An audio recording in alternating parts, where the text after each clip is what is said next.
गुजरात के अहमदाबाद के विमान क्रैश घटनाक्रम ने संपूर्ण देश और पूरी दुनिया का ध्यान कहीं ना कहीं इस मुद्दे पर लगा दिया है कि आखिरकार ये इतनी बड़ी विमान क्रैश की दुर्घटना कैसे घटित हुई। इस विमान दुर्घटना में 241 यात्रियों की मौत हो जाने की खबर भी सामने आई है। दरअसल बता दें आपको कि ये घटना इतनी दर्दनाक थी कि चंद मिनटों में ही जो लोग अपने जीवन के, अपने यात्रा के सुखद अनुभव का आनंद उठाने वाले थे, उन लोगों की जिंदगी तबाह हो गई, उन लोगों के परिवार उजड़ गए। खबर तो एक यहाँ तक सामने आई कि एक ही परिवार के 5 सदस्यों की इस विमान घटना में मौत हो गई है, जिसमें 3 बच्चे और एक कपल शामिल था, जिसमें वो अपने परिवार के साथ लंदन घूमने जा रहे थे। दरअसल आपको बता दें कि इस घटना के बाद कई सवाल खड़े हो जाते हैं कि आखिरकार इतना बड़ा यहाँ पर विमान दुर्घटना कैसे हुई, इतना बड़ा विमान हादसा कैसे हुआ, इसके पीछे क्या कारण रहे, क्या एटीसी से संपर्क टूटने के बाद पायलट को ये समझ नहीं आया कि आखिरकार कैसे इसे कंट्रोल किया जाए। पायलट और एटीसी के बीच क्या बातचीत हुई, क्योंकि एयर ट्रैफिक कंट्रोल का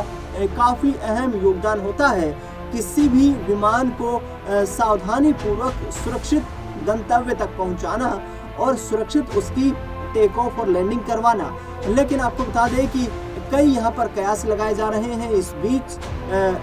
यहाँ पर एविएशन एक्सपर्ट एहसान खालिद ने कई सवाल खड़े कर दिए हैं इस दुर्घटना को लेकर। एहसान खालिद ने सीधे तौर पर कहा है कि एटीसी क्या वाकई में यहाँ पर कनेक्शन टूटने की वजह से विमान के संपर्क से दूर हो गया, या दोबारा संपर्क साधने की कोशिश नहीं की गई। ये तमाम चीजें जो हैं ये अब आने वाले वक्त में कॉकपिट खुलेगा, उसके बाद जो रिकॉर्डर है कॉकपिट का, उसके अंदर जो रिकॉर्ड तमाम बातचीत है, जो कन्वर्जेशन है, उसके सामने आने के बाद स्पष्ट हो पाएंगी। एहसान यहाँ पर खालिद का कहना है कि आसमान साफ था तो फिर ये इतनी बड़ी दुर्घटना कैसे घटित हुई, और ये चंद मिनटों की ही दूरी पर घटित हुई, क्योंकि बताया जा रहा है कि लगभग मैदानी नगर जो है वो अहमदाबाद एयरपोर्ट से 15 किलोमीटर की दूरी पर है, और एक विमान को 15 किलोमीटर की टेक ऑफ के बाद दूरी करने के लिए महज 3 से 4 मिनट का वक्त लगता है। ऐसे में इतनी जल्दी ये विमान क्रैश कैसे हुआ, ये भी एक संदेह का विषय है, एक जांच का विषय है। इसके साथ साथ आपको बता दें कि फ्लाइट को ऊंचाई देने में इंजन नाकामयाब हो सकते हैं। ये एहसान खालिद का कहना है कि फ्लाइट को ऊंचाई देने के लिए जो इंजन से हैं वो पावर का इस्तेमाल करते हैं, और यहाँ पर ये जो जिस तरीके से अस्थिर हुआ है विमान, इसकी जो विजुअल्स देखकर ये प्रतीत होता है कि ये लॉस ऑफ पावर है, यानी कि इंजन जो है वो सही पावर नहीं दे पा रहे थे। विमान को ऊंचाई को हासिल करने में पायलट की तरफ से कोशिश की जा रही थी, जैसा कि विमान की जो फ्लाइंग पोजीशन थी उसको देखकर नजर आता है, लेकिन वो विमान जो है वो पूरी ऊंचाई नहीं ले पा रहा था, और जिसके चलते उसे संभालना पायलट के लिए यहाँ पर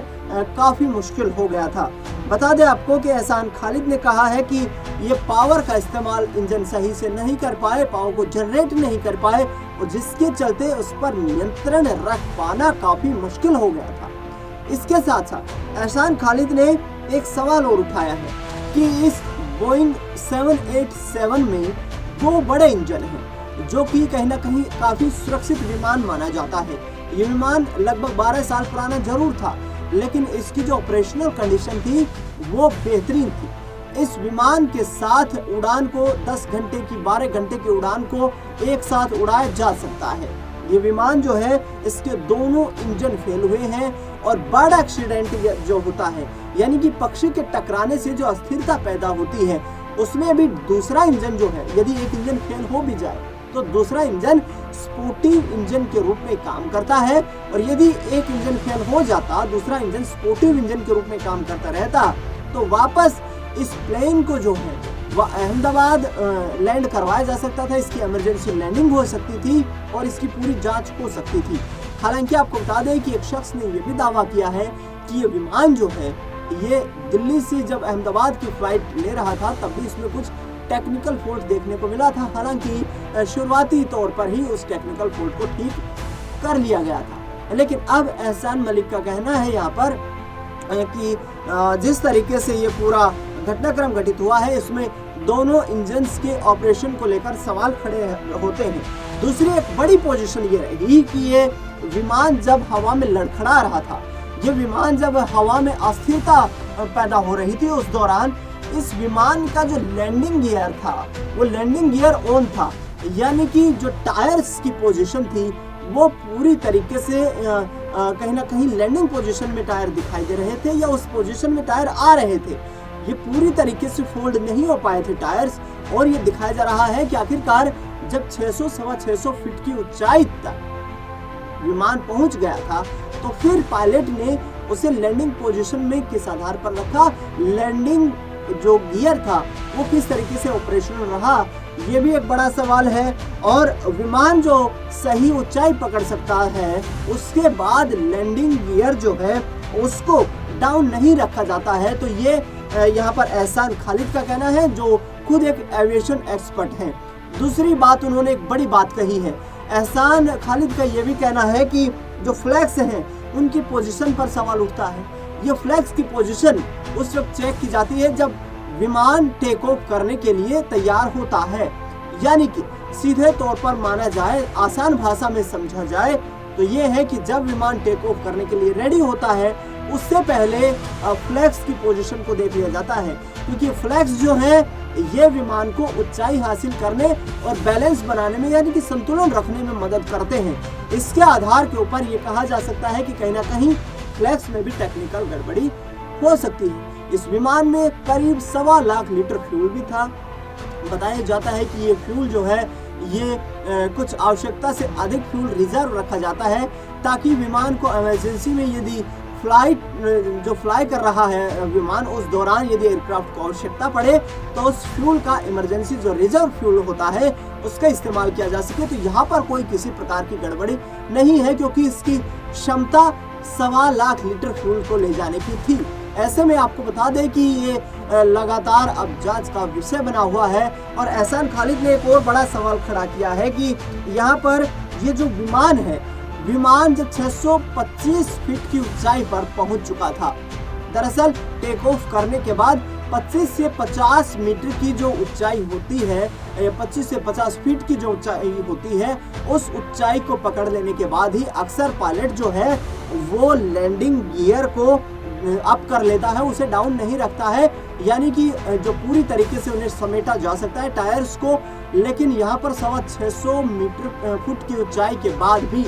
क्यों लैंडिंग गियर जो था वो डाउन था? क्या इस लैंडिंग गियर के डाउन रहने के चलते ये घटना घटित हुई है? हालांकि अभी तक कॉकपिट की कोई कन्वर्सेशन सार्वजनिक तौर पर सामने नहीं आई है, तो कुछ भी कहा जाना बेहद जल्दबाजी होगी। लेकिन ये जो घटनाक्रम घटित हुई है, इस घटनाक्रम ने कई सारे सवाल खड़े कर दिए हैं। इसके साथ साथ आपको बता दें कि एयर इंडिया को लेकर अब विभिन्न लोगों के अपने अलग अलग जिस तरीके के बयान सामने आ रहे हैं, उसमें लोगों का ये भी कहा जा रहा है लोगों की तरफ से कि अब एयर इंडिया की फ्लाइट्स जो हैं उन पर विश्वास किया जाना कहीं ना कहीं काफ़ी मुश्किल होगा लोगों के लिए, क्योंकि एक बार जब शिवराज सिंह चौहान जो कि केंद्रीय मंत्री हैं वो दिल्ली से चंडीगढ़ के लिए फ्लाइट में अपनी उड़ान भरने वाले थे, और उससे पहले एयर इंडिया की फ्लाइट में जो सीट उनको अलॉट की गई थी वो सीट पूरी तरीके से जर्जर हालात में थी, टूटी हुई सीट थी, जिसको लेकर शिवराज सिंह चौहान भड़क गए थे। तो ऐसे में लगातार ये कहा जाता है कि जिसका यहाँ पर एयर इंडिया का जो रखरखाव का तमाम जो जिम्मा दिया गया है, जो मेंटेनेंस का जिम्मा दिया गया है,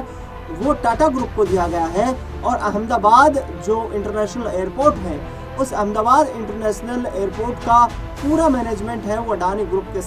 पास है। तो आखिरकार क्या किसी तरीके की मैनेजमेंट का मिसमैनेजमेंट हुआ है? क्या कोई लापरवाही बड़ी हुई है अधिकारियों के द्वारा, कर्मचारियों के द्वारा, जिसके चलते इस विमान को सही तरीके से पुरजोर तैयार करके और सही दुरुस्त पोजीशन में टेक ऑफ नहीं करवाया गया, जिसके बाद ये बड़ी घटना घटित हुई है। लेकिन तमाम जिन लोगों ने अपनी जान गंवा दी है उनके प्रति संवेदनाएं हर कोई यहाँ पर प्रेषित कर रहा है। लगातार सरकार जो है वो इस महत्वपूर्ण पहलू पर जांच करने की बात कर रही है। देखना दिलचस्प होगा कि जांच में किस तरीके की गड़बड़ी जो है जिसके चलते बड़ा जो एक विमान दुर्घटना हुई है ये घटनाक्रम घटा है। फिलहाल इस खास खबर में इतना ही। देश दुनिया से जुड़ी तमाम बड़ी खबरों के लिए देखते रहिए SPN 9 न्यूज़।